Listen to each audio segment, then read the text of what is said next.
या लोकांचा आपण बलिदान मास पाळतो आणि त्या भूमीमध्ये कुठेतरी काही लोक येतात. पूर्वी लोक येत होते पण आता ते महिला पाठवायला लागले आणि महिला पाठवून महिलांच्या आड कुठेतरी लपून आता कुठेतरी आपल्याला पुरुष मंडळीला कुठेतरी टार्गेट करायचं काम हे आता व्हायला लागलेलं आहे.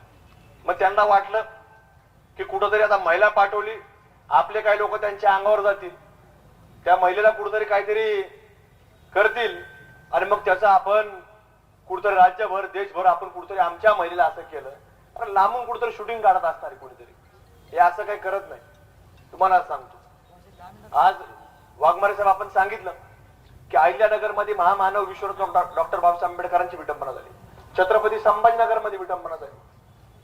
हे काय करतात? आता आपल्याकडेही या बलिदान मास मध्ये आपल्याकडे धर्मवीर छत्रपती संभाजी महाराजांचा बोर्ड पाडण्याची हिंमत केली. हे तुम्हाला सांगतो, हे ट्रायल घेत असतात दरवेळेला की असं केल्याने काय होतं, मग आपण जनतेचं रिॲक्शन काय ते पाहू. हे असं सातत्याने ट्रायल घेत असतात की जेणेकरून की आपला समाज काय करतो आणि जर नाही झालं, काही कुणी बोललं नाही, हळूहळू त्यांचा प्रयत्न असतो की आपल्याला मुंडके वर काढायचे. पण आपल्याकडे देखील तोच प्रयत्न झालेला आहे आणि मुंडके वर कसे काढायचे तुम्हाला सांगतो की तुम्ही जे आता उल्लेख केला डॉक्टर साहेब की कुठंतरी कोणतरी त्या टिपड्याचा उदय केला, त्याची महाराजांची कुठेतरी तुलना करायचा प्रयत्न केला. त्याला जे तुम्ही सांगता त्याचा पुराणा वापरत नका जाऊ.